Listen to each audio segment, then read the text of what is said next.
മൈത്രിയുടെ മണ്ണിൽ നവോത്ഥാന മുന്നേറ്റം. ഇത്തിഹാദു ശുബ്ബാനുൽ മുജാഹിദീൻ ISM മലപ്പുറം ഈസ്റ്റ് ജില്ലാ സമ്മേളനം 2017 ജനുവരി 1 കൊണ്ടോട്ടി. അസ്സലാമു അലൈക്കും. അൽഹംദുലില്ലാഹ് സ്വല്ലല്ലാഹു അലാ നബിയിനാ മുഹമ്മദിൻ വഅലാ ആലിഹി വസഹബിഹി വസല്ലമ തസ്ലീമൻ ദായിമൻ ഇലാ യൗമിദ്ദീൻ. അമ്മാ ബഅദു വത്തഖുല്ലാഹ ഇബാദല്ലാഹ്. വേദിയിലും സദസ്സിലും ഇരിക്കുന്ന നേതാക്കന്മാരെ, പണ്ഡിതന്മാരെ, സഹോദരന്മാരെ, സഹോദരിമാരെ, വിശുദ്ധ ഖുർആനിൽ സൂറത്ത് റായദിൽ 17-ാമത്തെ ആയത്തിൽ അല്ലാഹ് പറഞ്ഞു, വഅൻസല മിനസ്സമാഇ മാഅൻ. അള്ളാഹു ആകാശത്ത് നിന്ന് ഒരു മഴ വർഷിപ്പിച്ച്, ഫസാലത്ത് ഔദിയത്തും ബി ഖദരിയ. അപ്പോൾ ഓരോ താഴ്വരകളും ആ താഴ്വരകളുടെ വിസ്താരമനുസരിച്ച്, തോതനുസരിച്ച് ഒഴുക്ക് മഴവെള്ളത്തെ ഒഴുക്കാൻ തുടങ്ങി. ഫഹ്തമല സെയിലു സബദൻ. ആ ഒലിപ്പ് വെള്ളം ഒരു തരം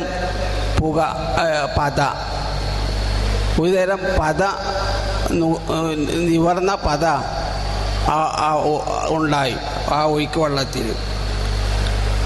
എന്നിട്ട് അല്ലാഹ് പറഞ്ഞ, മനുഷ്യരായ നിങ്ങൾ ആഭരണങ്ങളും മറ്റു ഉപകരണങ്ങളൊക്കെ ഉണ്ടാക്കാൻ വേണ്ടി ചൂടാക്കിയ ശേഷം വെള്ളത്തിലിടുമ്പോൾ അവിടെയും നുരകൾ ഉണ്ടാവാറുണ്ട്. എന്നിട്ട് പറയാണ്, വഅമ്മ സബദു, എന്നാൽ നുര ഫയദ്ഹബു ജുഫാൻ, അതങ്ങൾ കുറച്ച് കഴിഞ്ഞാൽ ഇല്ലാതെയായി പോവും, അതങ്ങൾ നഷ്ടപ്പെട്ടു പോവും. എന്നാൽ മനുഷ്യർക്ക് ഉപകാരമായ വസ്തുക്കൾ അടിയിൽ തങ്ങി നിൽക്കുകയും ചെയ്യുമെന്ന് പറഞ്ഞ് ഇവിടെ അള്ളാഹു ഉപമിക്കുന്നത് വിശുദ്ധ ഖുർആൻ പഠനത്തെയാണ് എന്നാണ് ഇമാം റാസി പറയുന്നത്. അതായത് ഖുർആൻ നമ്മൾ പഠിച്ചു തുടങ്ങുമ്പോൾ ധാരാളം നുരകളാവുന്ന സംശയങ്ങൾ നമ്മുടെ മനസ്സിൽ ഉണ്ടാവും. പക്ഷേ ഖുർആൻ നമ്മൾ ആയത്തിൽ പഠിക്കുമ്പോൾ, ആവർത്തിച്ച് പഠിക്കുമ്പോൾ ആ നുരകളൊക്കെ ഇല്ലാതെയാവും. അത് നഷ്ടപ്പെട്ട് നല്ലത് മാത്രം മനസ്സിൽ തങ്ങി നിൽക്കും. ഇതാണ് ഈ ആയത്തിൽ അള്ളാഹ് ഉപമിക്കുന്നത് എന്നാണ് ഇമാം റാസിയുടെ അഭിപ്രായം. ഇതിന് ധാരാളം ഉദാഹരണങ്ങൾ എനിക്ക് എടുത്ത് കാണിക്കാൻ സാധിക്കും.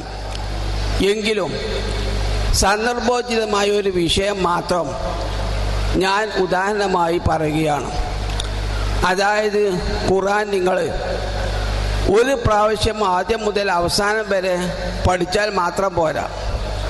അത് വീണ്ടും ആവർത്തിച്ച് നിങ്ങൾ പഠിക്കുമ്പോൾ ആദ്യ പ്രാവശ്യം നിങ്ങൾക്ക് ലഭിക്കാത്ത പല പവ്യങ്ങളും മുത്തുകളും നിങ്ങൾക്ക് ലഭിക്കുന്നതാണ്. എന്നാൽ ഇടയ്ക്ക് വെച്ചുകൊണ്ട് നിങ്ങൾ നിർത്തിയാൽ നിങ്ങളുടെ മനസ്സിൽ പല സംശയങ്ങൾ ബാക്കി നിൽക്കുകയാണ് ചെയ്യുക. അതുകൊണ്ട് ഖുർആൻ നിങ്ങൾ ആദ്യം മുതൽ അവസാനം വരെ ആവർത്തിച്ച് ചിന്തിച്ച് പഠിക്കണമെന്നതിന് ഒരു വിഷയം മാത്രം നിങ്ങളുടെ മുന്നിലിടുകയാണ്. അല്ലാഹ് പറഞ്ഞു, വലാ യത്തഖിദിൽ മുഅ്മിനൂന അൽ കാഫിരീന. സത്യവിശ്വാസികൾ ഒരിക്കലും അവിശ്വാസികളെ, അമുസ്ലിങ്ങളെ ഔലിയാവ്, സഹായികളും മിത്രങ്ങളുമാക്കാൻ പാടില്ല. മിൻ ദൂനിൽ മുഅ്മിനീൻ. വിശ്വാസികൾക്ക് പുറമെ ഒരിക്കലും അമുസ്ലിങ്ങളെ സഹായികളും മിത്രങ്ങളുമാക്കാൻ പാടില്ല. ആൽ ഇമ്രാൻ 28-ാമത്തെ ആയത്ത്. അതുപോലെ തന്നെ അല്ലാഹ് പറഞ്ഞു, യാ അയ്യുഹല്ലദീന ആമനൂ ലാ തത്തഖിദുൽ യഹൂദ വന്നസാറ ഔലിയാ. അല്ലയോ വിശ്വാസികളെ, നിങ്ങൾ ജൂത ക്രിസ്ത്യാനികളെ ഒരിക്കലും ബന്ധുക്കളാക്കാൻ പാടില്ല, മിത്രങ്ങളാക്കാൻ പാടില്ല, സഹായികളാക്കാൻ പാടില്ല. മായിദ 51-ാമത്തെ ആയത്ത്. നിങ്ങൾ ഇവിടെ വെച്ചിങ്ങാണ്ട് ഖുർആൻ പഠനം നിർത്തിക്കഴിഞ്ഞാൽ നിങ്ങളുടെ മനസ്സ് വളരെ സങ്കുചിതമാവും. നിങ്ങൾ വർഗീയവാദികളും തീവ്രവാദികളുമായി തീരും. പക്ഷേ ഖുർആൻ മുഴുവൻ നിങ്ങൾ പഠിക്കണം. അതായത് മുംതഹന സൂറത്ത് വരെ നിങ്ങൾ പഠിക്കുമ്പോൾ നിങ്ങളെ മനസ്സിലുള്ള നുരകളൊക്കെ തന്നെ നീങ്ങിപ്പോകും. അതായത് വിശുദ്ധ ഖുർആനിൽ അമുസ്ലിങ്ങളെ മിത്രങ്ങളാക്കരുത്, അവരെ സഹായികൾ ആക്കരുത് എന്നെല്ലാം പറഞ്ഞതിൻ്റെ ഉദ്ദേശം ആ ഒരു സൂറത്തിൽ വ്യക്തമായി അള്ളാഹു വിശദീകരിക്കുന്നുണ്ട്. അത് ഇങ്ങനെ നമുക്ക് വായിക്കാം. ലാ യൻഹാക്കുമുല്ലാഹു അനില്ലദീന ലം യുഖാതിലൂക്കും ഫിദ്ദീൻ. നിങ്ങൾ മുസ്ലിങ്ങളായി പോയി എന്ന കാരണത്താൽ നിങ്ങളോട് ഇങ്ങോട്ട് യുദ്ധത്തിന് വരാത്ത അമുസ്ലിങ്ങൾ ആളുകൾ അവരോടും വലം യുഖ്രിജൂക്കും മിൻ ദിയാരിക്കും. നിങ്ങൾ മുസ്ലിങ്ങളായി എന്ന കാരണത്താൽ നിങ്ങളെ വീടുകളിൽ നിന്ന് ബഹിഷ്കരിക്കുകയും ചെയ്യാത്തവരുമായ, അതായത് നിങ്ങളുടെ യുദ്ധത്തിന് വരാത്തവരും നിങ്ങളുടെ വീട്ടിൽ നിന്ന് ബഹിഷ്കരിക്കുകയും ചെയ്യാത്തവരായ അമുസ്ലിങ്ങളോട് തബറൂഹും, നിങ്ങൾ അവർക്ക് എന്താണ് നന്മ ചെയ്തു കൊടുക്കുക. വാ തുഖ്സിതോ, നിങ്ങൾ അവരോട് നീതി പുലർത്തുക. ഇലയും അവരോട് നീതി പുലർത്തുക. ഇന്നല്ലാഹ യുഹിബ്ബുൽ മുഖ്സിതീൻ. ആരാവട്ടെ, ഇസ്ലാം മതം അള്ളാഹു നീതി പുലർത്തുന്നവരെ ഇഷ്ടപ്പെടുന്നു. ഇത് 8-ാമത്തെ ആയത്ത് മുംതഹന. ഈ ആയത്ത് ജിന്നുവാദികൾ ഇപ്പോൾ ദുർവ്യാഖ്യാനം ചെയ്യാണ്. അവർ പറയുന്നത് ആയത്തിൽ നീതിൻ്റെ കാര്യം പറയുന്നത്, നീതി ആരോടും അമുസ്ലിങ്ങളോടും എന്താണ് പുലർത്തണം, അല്ലാതെ അവരുമായി മൈത്രി ഉണ്ടാക്കണമെന്നോ അവരെ സഹായിക്കണമെന്നോ ഇതൊന്നും തന്നെ ആയത്തിൽ പറയുന്നില്ല എന്നാണ് ജിന്നുവാദികൾ ആയത്തിനെ ദുർവ്യാഖ്യാനം ചെയ്യുന്നത്. പക്ഷേ ഖുർആൻ വ്യാഖ്യാതാക്കളെല്ലാം തന്നെ ഈ ആയത്തിന് അർത്ഥം കൊടുക്കുന്നത് നീതി നമ്മോട് യുദ്ധത്തിന് വരികയും നമ്മെ ബഹിഷ്കരിക്കുകയും ചെയ്യുക കാഫിറിനോട് വരെ നീതി പുലർത്തണം. അത് ഖുർആൻ വ്യക്തമായി പറയുന്നുണ്ട്. അതുകൊണ്ട് ഇവിടെ നീതി പുലർത്തുക എന്ന് പറഞ്ഞാൽ അതിൻ്റെ ഉദ്ദേശം പറയാം. തഫ്സീർ ഖുർത്തുബിൽ പറയാം, അൻ തൂത്തുവും ഖിസ്തം മിൻ അംവാലിക്കും. നിങ്ങളുടെ ധനത്തിൽ നിന്ന് ഒരു വിഹിതം അവരെ സഹായിക്കണം. അവർ കഷ്ടപ്പെടുകയും ബുദ്ധിമുട്ടുകയൊക്കെ ചെയ്യുകയാണെങ്കിൽ നിങ്ങളുടെ ധനത്തിൽ നിന്ന് ഒരു ഓഹരി അവർക്ക് കൊടുക്കണം. വലൈസ യുരീദു ബിഹി. അള്ളാഹു ഈ ആയത്ത് കൊണ്ട് ഉദ്ദേശിക്കുന്നത് ബിൽ അദിൽ. അതിൽ കൊണ്ട് ഉദ്ദേശിക്കുന്നത് ഇവരും അതിൽ നീതിയല്ല. കാരണം ഇന്നൽ അതില വാജിബുൻ ഫീമാൻ കാത്തല. നമ്മോട് യുദ്ധത്തിന് വരുന്ന അമുസ്ലിമിനോടും നീതി പുലർത്തണമല്ലോ. ഫീമല്ല യുക്കാത്തിൽ, നമ്മോട് എന്താണ് യുദ്ധത്തിന് വരാത്തവരോടും നീതി പുലർത്തണം. അപ്പൊ നീതി പുലർത്തുന്ന പ്രശ്നമല്ല ആയത്തിൽ പറയുന്നത്. നീതി പുലർത്തുക എന്നതിൻ്റെ ഉദ്ദേശം സാമ്പത്തികമായിട്ടും മറ്റു നിലക്കൊക്കെ അമുസ്ലിങ്ങളെ അവരെ സഹായിക്കണമെന്നാണ്. ഇത് ഇബ്നു അറബി പറഞ്ഞിട്ടുണ്ടെന്ന് പറഞ്ഞ് ഇമാം ഖുർത്തുബി 100% ഈ അഭിപ്രായത്തെ അംഗീകരിക്കുകയാണ്. അതുപോലെ തന്നെ ഖുർആൻ വ്യാഖ്യാതാക്കളുടെ ഇമാമ് എന്ന് പറയുന്ന ഇബ്നു ജരീർ തബരി പറയാണ്, ഇഗ്ദിലു ഫീഹിം, നിങ്ങൾ അമുസ്ലിങ്ങളോട് നീതി പുലർത്തണം. ബി ഹിസാനിക്കും, നിങ്ങൾ ഇലൈഹിം, നിങ്ങൾ അവർക്ക് നന്മ ചെയ്തുകൊണ്ട് ഗുണം ചെയ്തുകൊണ്ട് നിങ്ങൾ നീതി പുലർത്തണം. അല്ലാതെ തർക്കമുണ്ടാവുമ്പോൾ അവരുടെ ആ വിഷയത്തിൽ നീതി നിങ്ങൾ വിധിച്ചാൽ മാത്രം പോരാ. അവർക്ക് ഗുണം ചെയ്തിട്ട് അവർക്ക് ഇഹ്സാൻ ചെയ്തിട്ട് നിങ്ങൾ നീതി പുലർത്തണം എന്ന് പറഞ്ഞിട്ട് ചില വർഗീയവാദികൾ ഈ ആയത്ത് മൻസൂഖാണ്, ദുർബലാണെന്ന് വരെ പറഞ്ഞു.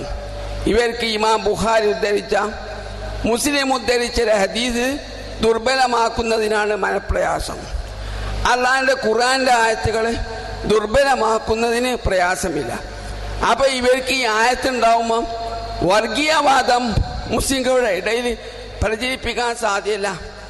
അതിനാൽ ചില മനുഷ്യന്മാർ ഇത് മൻസൂഖാണെന്ന് പറഞ്ഞു.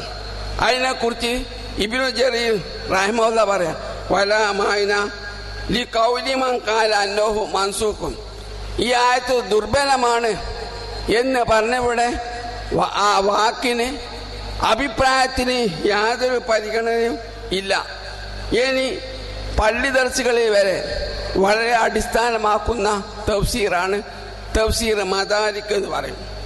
ആ മദാരിക് പറയാൻ തബറൂഹും, നിങ്ങൾ അവർക്ക് നന്മ ചെയ്യണം പറഞ്ഞാൽ തൂക്കിരിമൂഹുന്ന ഒരു ബഹുമാനിക്കണം എന്നർത്ഥം. വെറും നീതി പുലർത്തലല്ല, അമുസ്ലിങ്ങളെ നിങ്ങൾ ബഹുമാനിക്കണം. വതൂസിനു ഇലൈഹിം, നിങ്ങൾ അവർക്ക് നന്മ ചെയ്യണം. എങ്ങനെ? കൗലെ, വാക്കാല് ബഹുമാനിക്കണം. വാക്കാല് മാത്രം ബഹുമാനിച്ചാൽ പോരാ. ഫിഅ്ല, പ്രവർത്തിയാലും നിങ്ങൾ അവരെ ആദരിക്കണം, ബഹുമാനിക്കണം. അൽ മദാരിക് 4248. അതുപോലെ തന്നെ മദാരിക്കിൽ വീണ്ടും പറയാം, തുക്സിത്തോ, അല്ല നീതി പുലർത്തുന്നവരെ ഇഷ്ടപ്പെടുന്നു എന്ന് പറഞ്ഞാൽ വലാത്തുവിലിമൂഹുന്ന, നിങ്ങൾ അവരെ ആക്രമിക്കാൻ ഉപദ്രവിക്കാൻ പാടില്ല എന്ന. നീതി പുലർത്തുന്നവരെ അല്ല ഇഷ്ടപ്പെടുന്നു എന്ന് പറഞ്ഞാൽ ആ മുസ്ലിങ്ങളെ ആക്രമിക്കാത്ത മുസ്ലിങ്ങളെ അല്ലാഹ് തൃപ്തിപ്പെടുന്നു.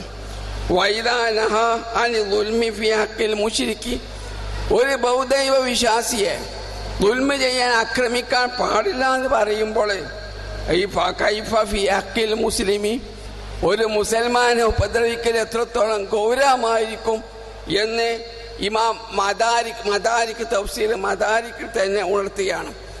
ഇനി ജലാലയിൽ, ആ ജലാലയിൽ ആൻ തബറു, നിങ്ങൾ നന്മ ചെയ്യണം എന്ന് പറഞ്ഞിന്.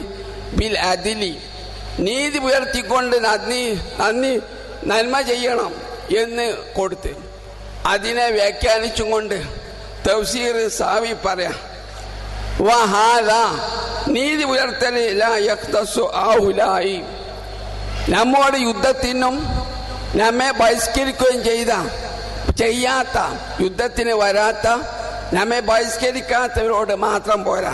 ഫഖദ്, അവരോട് മാത്രം പോരാ.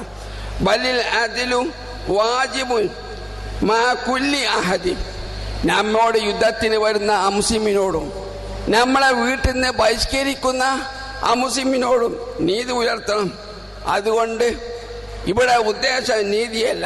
ഫൗലാ ഫി തഫ്സീരി, ഇവിടെ വ്യാഖ്യാനത്തിന് ഏറ്റവും ഔലയായത് ബിൽ ഇഗ്തായി, അവർക്ക് സാമ്പത്തികമായി സഹായിക്കണം എന്നാണ്.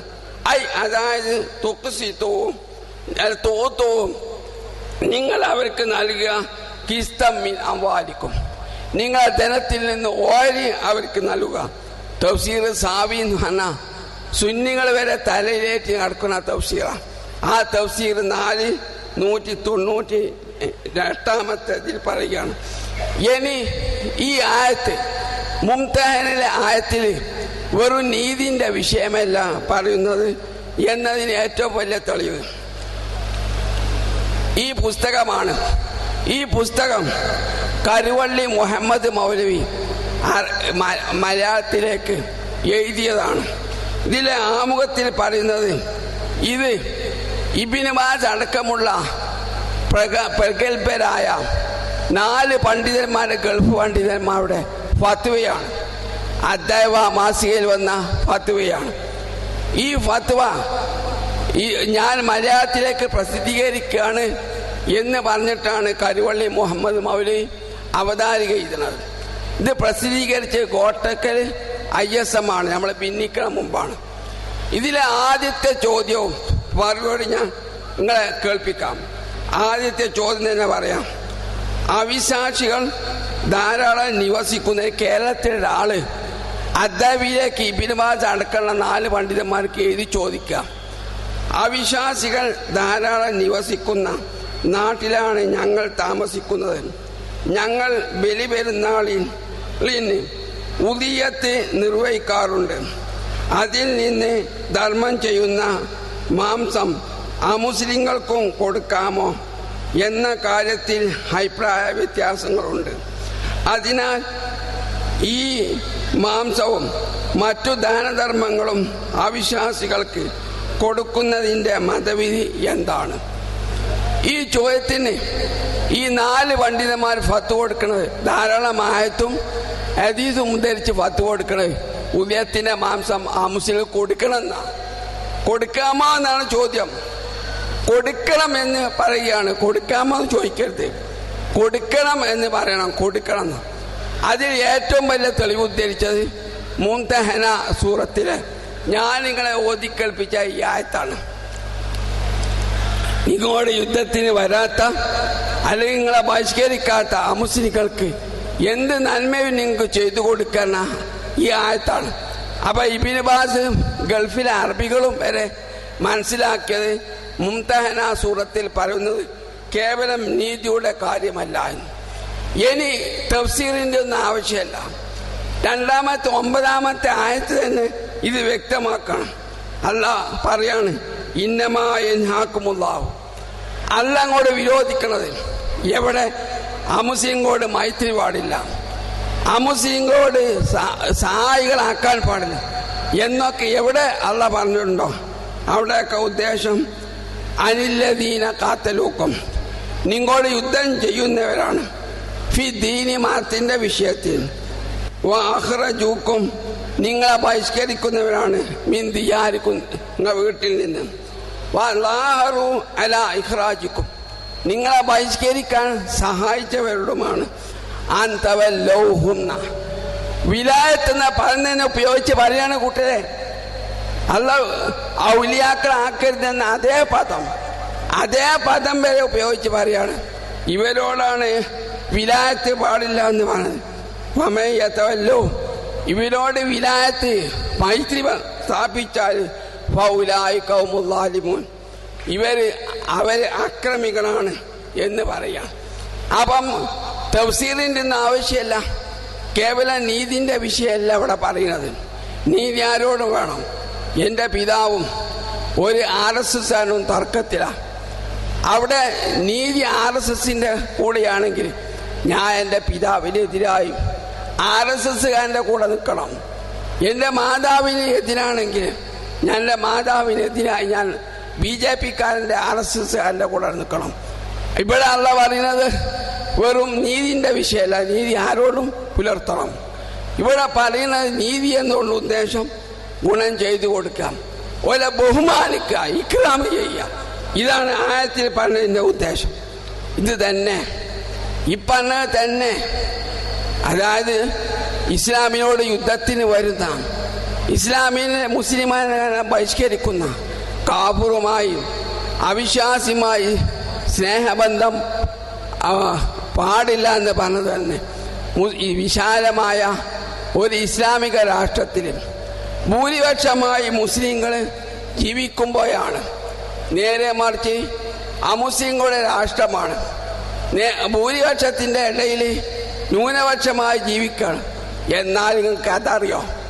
എന്നാൽ യുദ്ധത്തിന് വരുന്നവരോടും നിങ്ങൾ മൈത്രി പുലർത്തണമെന്ന, ബഹിഷ്കരിക്കുന്നവരോടും മൈത്രി പുലർത്തണമെന്ന.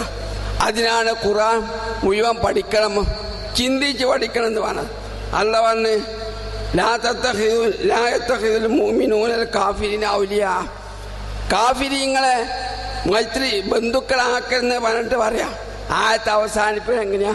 ഇല്ലാൻ തത്തഖൂ മിൻഹും തുഖാത്തന്ന. എങ്ങനെ ഒരു പ്രതിരോധിക്കല് എന്ന് പറഞ്ഞാൽ തഫ്സീറുകാർ മുഴുവൻ പറയുന്നത് നമ്മൾ മുസ്ലിം രാഷ്ട്രത്തിൻ്റെ കീഴിൽ ജീവിക്കാം, ബഹുമതത്തിൻ്റെ കീഴിൽ ന്യൂനപക്ഷമായി ജീവിക്കാം. എന്നാൽ എന്ത് ചെയ്യണം?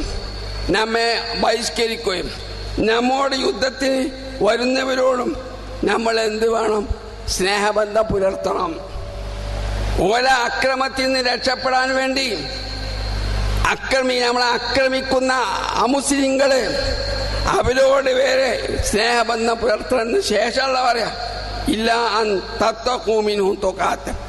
പ്രതിരോധിക്കേണ്ടി വന്നാൽ അവരെ അക്രമത്തെ പ്രതിരോധിച്ച് നിൽക്കണമെങ്കിൽ അങ്ങനെ ചെയ്യാം എന്ന് ഖുർആൻ തന്നെ ശേഷം പറയുകയാണ്. ഇനി ഖുർആൻ തന്നെ മറ്റൊരു സ്ഥലത്ത് പറഞ്ഞു വിധാനത്താക്കരുത് എന്ന ഉദ്ദേശം. അമുസ്ലിങ്ങളെ മൈത്രികളാക്കരുത്, സഹായികളെ ആക്കരുതെന്ന് പറഞ്ഞ ഉദ്ദേശം വിധാനത്താക്കരുതെന്ന. യായുവല്ലതിനാമനും ലാ തത്തഖിദു വിധാനത്തം മിൻ ദൂനിക്കും. നിങ്ങൾക്ക് പുറമേ ഉള്ളവരെ നിങ്ങൾ വിധാനത്താക്കരുത്. ലാ യഗ്ലൂക്കും ഖബാല. നിങ്ങൾക്ക് നാശം ഉണ്ടാക്കുന്നതിനെ ഒരു വീഴ്ച വരുത്തുള്ളൂ. അപ്പൊ നാശം ഉണ്ടാക്കണമെന്ന കാഫിറിനെ വിധാനത്താക്കരുത്. വധുമാനിത്തും നിങ്ങൾക്ക് പ്രയാസമുണ്ടാകുന്നത് അവരാഗ്രഹിക്കാം. അങ്ങനത്തെ അമുസ്ലിങ്ങളെ വിധാനത്താക്കരുത്. കദ്ബദത്തിൽ ബഗ്ദാഉ അഫ്വാഹി. വായയിൽ നിന്ന് കോപം വിദ്വേഷം വെളിവായിട്ടുണ്ട്. അത്തരം കാഫിരിങ്ങളെ വിധാനത്താക്കരുത്. വിധാനത്ത് എന്ന് പറഞ്ഞാൽ എന്താ? അതായത് ജലാലി വരെ പറയാണ് അസ്ഫിയ, ആത്മസുഹൃത്ത്. തുതലിയൂനഹും അലാ സിരി. നമ്മുടെ യുദ്ധരഹസ്യങ്ങൾ, നമ്മുടെ മറ്റുള്ള രഹസ്യങ്ങൾ ഒക്കെ പകർന്നു കൊടുക്കാം. ആ നിലക്ക് നിങ്ങൾ അവരെന്താവരുത്, വിധാനക്കത്ത് ആക്കരുത്. ഇസ്ലാമിക രാഷ്ട്രത്തിൽ ജീവിക്കുകയാണെങ്കിൽ നേരെ മറിച്ച് മറ്റുള്ള അല്ലെങ്കിൽ അതിൻ്റെ അവസ്ഥ ഞാൻ വിവരിച്ചു. ഇനി ഖുർആൻ വിവരിച്ചു തരാനും അല്ലാഹ് നിയോഗിച്ചത് ഏതെങ്കിലും ജിന്നിനെയോ ശൈത്താനെയോ അല്ല. അല്ലാഹ് മുഹമ്മദ് നബിയാണ്. മുഹമ്മദ് നബി എന്താണ് ഖുർആൻ പഠിച്ചത്, ഖുർആൻ മനസ്സിലാക്കിയത്? നബി ഹിജ്റ പോകുമ്പോൾ അബ്ദുല്ലാഹിബ്നു അർഖദ് ഉറൈഖദ് എന്നെല്ലാം പറയും. ഒരു മുശ്രിക്ക. ആ മുശ്രിക്കിനാണ്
ബിത്താനത്ത് എന്ന് പറഞ്ഞാൽ ആത്മസുഹൃത്തുക്കൾ, നമ്മുടെ രഹസ്യങ്ങളൊക്കെ കൈമാറുന്ന സുഹൃത്തുക്കൾ.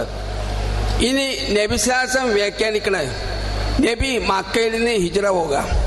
ഹിജ്റ പോണ സമയത്ത് അബ്ദുല്ലാഹിബ്നു ഉറൈഖ് എന്ന മുശ്രിക്കിനോട് പറഞ്ഞു, ഞങ്ങൾ 3 ദിവസം സൗർ ഗുഹയിൽ ഒളിച്ചിരിക്കും.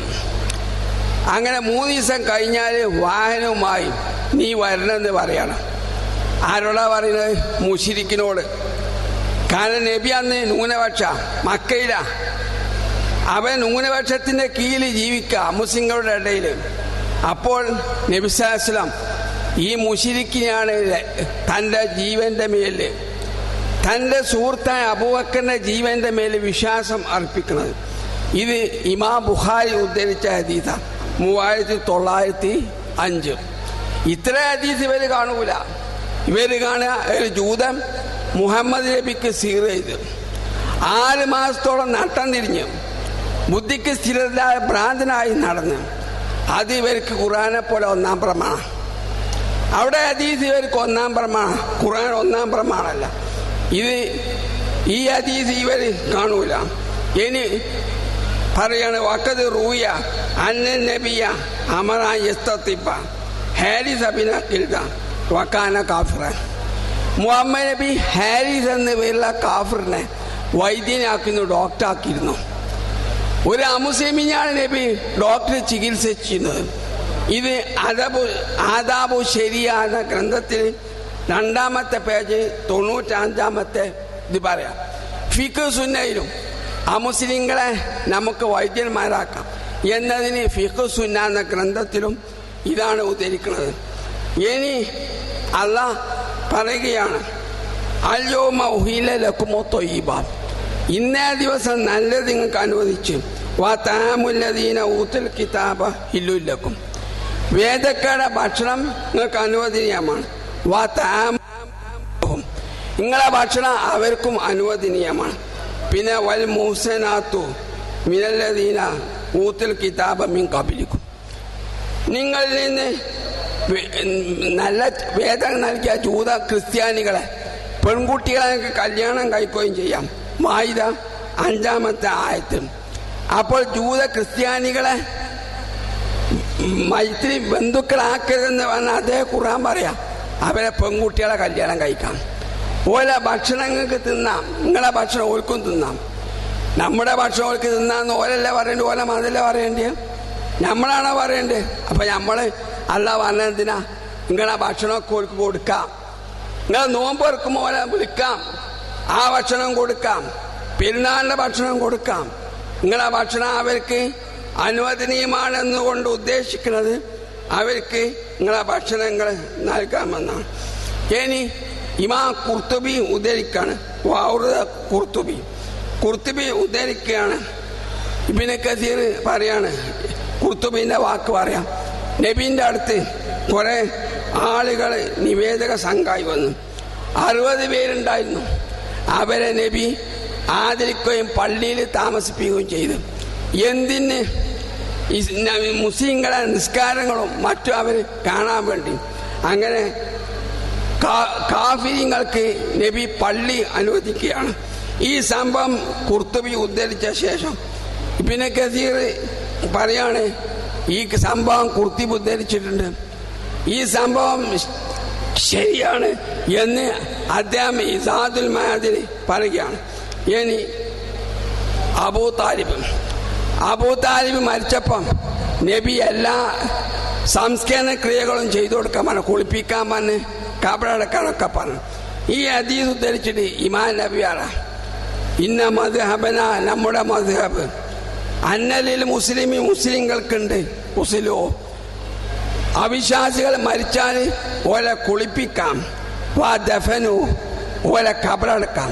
ചിതയാണെങ്കിൽ ചിതയിൽ വിറകെടുത്തു കൊടുക്കാം. ഇതൊക്കെ മുസ്ലിങ്ങൾക്ക് ചെയ്യാം. വാ ഇത്തിബാഉ ജനാസത്തി, ചേട്ടന്റെ മയ്യത്താ കൊണ്ടുവന്നത്, BJPക്കാരന്റെ മയ്യത്താ കൊണ്ടുവന്നത്, പിന്നാലെ പോകാം, അനുഗമിക്കുകയും ചെയ്യാം. ഷറ മുഹദബ് 5:155. ഇനി ഒരു ജൂതന് രോഗമായപ്പം നബി ആ ജൂതനെ സന്ദർശിച്ചു. ഈ ഹദീസിമാ നബി ഉദ്ധരിച്ചിട്ട് പറയാം, സവാബു ഇന്തി അന്ന ഇയാദത്തിൽ കാഫിരി ജായിസും, കാഫിരിങ്ങൾക്ക് രോഗമായാൽ അതുപോലെ തന്നെ അവർക്ക് മറ്റു സങ്കടങ്ങളൊക്കെ ഉണ്ടായാൽ അവരെ സന്ദർശിക്കാം. അത് മുസ്ലിങ്ങൾക്ക് അനുവദനീയമാണ്. അതുപോലെ തന്നെ ഖുർആൻ ആമിനീനാലയ്യ, സക്കാത്ത് പിരിച്ചാനും അത് അവകാശിക്ക് എത്തിച്ചു കൊടുക്കാൻ ഒരു കൂട്ടര് വേണമെന്നാണ്. തൂഫ എന്നുള്ള സുന്നികളെ കിതാബ് പറഞ്ഞ ആ മുസ്ലിങ്ങളെ ആമിലാക്കാം. നമ്മളെ സക്കാത്ത് പിരിച്ചാനും അവകാശികൾക്ക് എത്തിച്ചു കൊടുക്കാനും കാഫിരീങ്ങളെ നമുക്ക് സഹായമെടുക്കാം.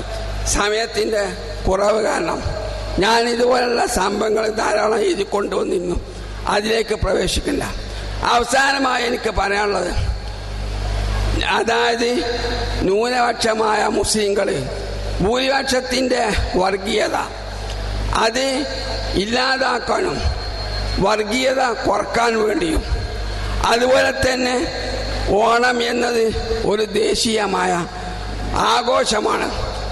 ആ നിലക്കും ഓണത്തിന് പിന്നിലുള്ള കെട്ടുകഥകൾ അംഗീകരിക്കാത്ത നിലക്കും ഓണത്തിന് ക്ഷണിച്ചാൽ ചെല്ലാം, ഓണത്തിൻ്റെ ഭക്ഷണം തിന്നാം എന്നെല്ലാം പറയുമ്പോൾ ഇവർ സാധാരണ ചോദിക്കുന്ന ചോദ്യം, അതായത് എന്നാൽ മൗലിദിന് പോകാലോ, കണ്ണൂക്കിന് പോകാലോ എന്നാണ്.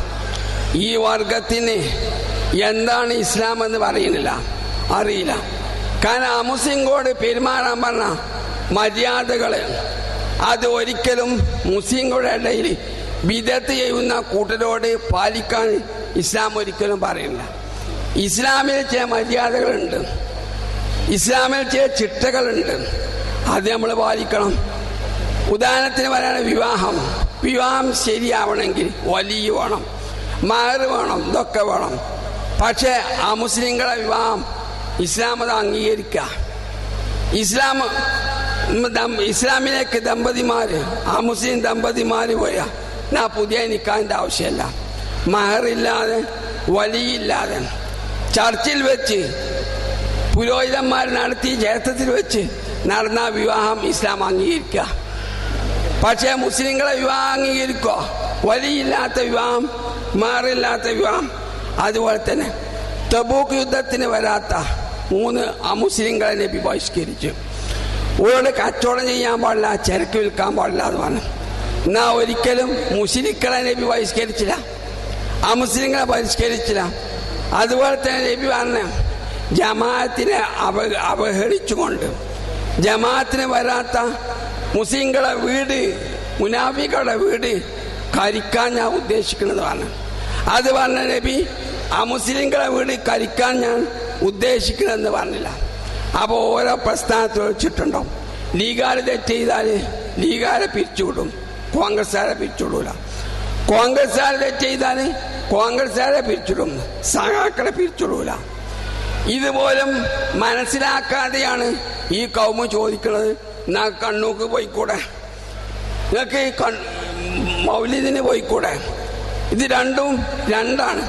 ഇനി ഇസ്ലാം മതം പറഞ്ഞത് ഒരു വിദ്യാർത്ഥി കണ്ടാൽ മനസ്സോടെങ്കിലും എതിർക്കണമെന്നാണ് പറഞ്ഞത്. അത് നമ്മുടെ സമൂഹത്തിലുമായി ബന്ധപ്പെട്ട വിഷയം, അത് നമ്മൾ പാലിക്കുന്ന വേണം.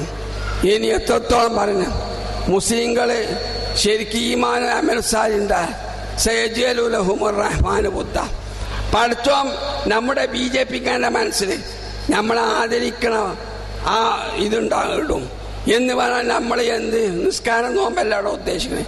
ഹിന്ദുക്കളിലേക്ക് വരെ ഇറങ്ങിച്ചെല്ലുന്ന പുണ്യകർമ്മങ്ങൾ ചെയ്യണം. അപ്പം നമ്മോട് ബഹുമാനം ഉണ്ടാവും. പക്ഷേ നമ്മൾ ഇന്നും ചോദിക്കാം ഓണത്തിൻ്റെ ഭക്ഷണം തിന്നാൻ പാടുണ്ടോ, ഹിന്ദുവിന് സക്കാത്ത് കൊടുക്കാൻ പാടുണ്ടോ, ഉദയത്തിൻ്റെ ഇറച്ചി തിന്നാൻ പാടുണ്ടോ, ഹിന്ദുവിന് ഫിത്ർ സക്കാത്ത് കൊടുക്കാൻ പാടുണ്ടോ. ഇമാം അബൂ ഹനീഫ പറഞ്ഞ് ഫിത്ർ സക്കാത്ത് കൊടുക്കാം. ഇത് 10 ലിറ്റർ നമ്മൾ കൊടുത്തോന്ന് തന്നെ 20 ലിറ്റർ തിരിച്ചു വാങ്ങും. എന്നാലും ഒരു ഹിന്ദുവിനെ പിടിമാരി കൊടുക്കൂല. ഇത് മുജാഹിദർക്ക് സംശയം, ഫിത്ർ സക്കാത്ത് കൊടുക്കാൻ പാടുണ്ടോ, സക്കാത്ത് മുസ്ലിം കൊടുക്കാൻ പാടുണ്ടോ. ഇങ്ങനെ കിതാബിൽ പറഞ്ഞ നമ്മൾ ജീവിതത്തിൽ പകർത്തില്ല. അതുകൊണ്ട് വർഗീയവാദികൾക്ക്, ജിന്നുവാദികൾക്ക് വളട്ട് കൊടുത്തത്, അവർക്ക് ദാഹജലം പകർന്നു കൊടുത്തത് നമ്മളാണ്. നമ്മൾ കിതാബിൽ പറഞ്ഞ മാതിരി ഖുർആൻ പറഞ്ഞമായ അംശകൂടെ നമുക്ക് പെരുമാറാൻ സാധിച്ചോ? നമ്മളെ ജുമയിൽ അവരെ കൊണ്ടുവന്നിരുത്തിയോ? ഇത്തരമെന്ന് സാദിൽ മാതിൽ പറയാണ്. നമ്മുടെ ഈദ്ഗാഹിലേക്ക് അവരെ കൊണ്ടുവന്ന് നിർത്തിയോ? നമ്മുടെ നോമ്പ് തുറക്കിൽ അവരെ പങ്കെടുപ്പിച്ചോ? ഇതൊന്നും നമ്മൾ ചെയ്തില്ല. അവരെ ജനാസയിൽ ഒരു ചിത തയ്യാറാക്കുമ്പോൾ ചിതയിൽ വിറകെടുത്ത് കൊടുക്കാനും മറ്റു നമ്മൾ പങ്കെടുത്തോ? ഇങ്ങനെ പങ്കെടുത്ത് നമുക്കൊന്നും സംശയ അമുസയ്ക്ക് സക്കാത്ത് കൊടുക്കാൻ പാടുണ്ടോ, അമുസയ്ക്ക് ഫിത്ർ സക്കാത്ത് കൊടുക്കാൻ പാടുണ്ടോ? ഇതൊക്കെ സംശയം തീർന്നില്ല. അപ്പൊ നമ്മളാണ് ഈ ജിന്നുവാദികളെ വളർത്തിയത്. നമ്മൾ ശരിക്കും നമ്മളായി ജീവിച്ചിക്കണമെങ്കിൽ ഇവർക്ക് വളരാൻ ഒരിക്കലും സാധിക്കുകയില്ല. അതുകൊണ്ട് എനിക്ക് മുജാഹിദ് വാർത്തമാട് പറയാനുള്ളത്, നിങ്ങൾ കിതാബിൽ പറഞ്ഞ മാതിരി, ഖുർആൻ പറഞ്ഞ മാതിരി, ഷാഫി കിതാബിൽ പറഞ്ഞ മാതിരി അമുസ്ലിങ്ങളോട് പെരുമാറാൻ തയ്യാറാവണം. എന്ന് പറഞ്ഞുകൊണ്ട് ഞാൻ ഈ സമ്മേളനം ഉദ്ഘാടനം ചെയ്ത് പ്രഖ്യാപിച്ചുകൊണ്ട് നിർത്തുകയാണ്. ഇനി സമയമുണ്ടെങ്കിൽ ഈ വിഷയമാണ് നമ്മൾ ശരിക്കും വിഷയം വെച്ച് ക്യാമ്പ് നടത്തേണ്ടി. ആ മുസ്ലിം കോഡ്, മുസ്ലിങ്ങളുടെ പെരുമാറ്റം എങ്ങനെ, ഈ വിഷയം വെച്ചിങ്ങാണ്ട് നമ്മൾ ക്യാമ്പയിൻ നടത്തണം. അങ്ങനെ മുസ്ലിങ്ങളെ ത്വരിതപ്പെടുത്തണം. ആ മുസ്ലിം കോഡ് എങ്ങനെ പെരുമാറണമെന്ന് എന്ന് ഉണർത്തിക്കൊണ്ട് ഞാൻ എൻ്റെ പ്രസംഗം നിർത്തുകയാണ്. റബ്ബനാ ആതിനാ ഫിദ്ദുനിയാ ഹസന വഫിൽ ആഖിറതി ഹസനത വഖിനാ അദാബന്നാർ. മൈത്രിയുടെ മണ്ണിൽ നവോത്ഥാന മുന്നേറ്റം. ഇത്തിഹാദു ശുബ്ബാനുൽ മുജാഹിദീൻ ISM മലപ്പുറം ഈസ്റ്റ് ജില്ലാ സമ്മേളനം 2017 ജനുവരി 1 കൊണ്ടോട്ടി.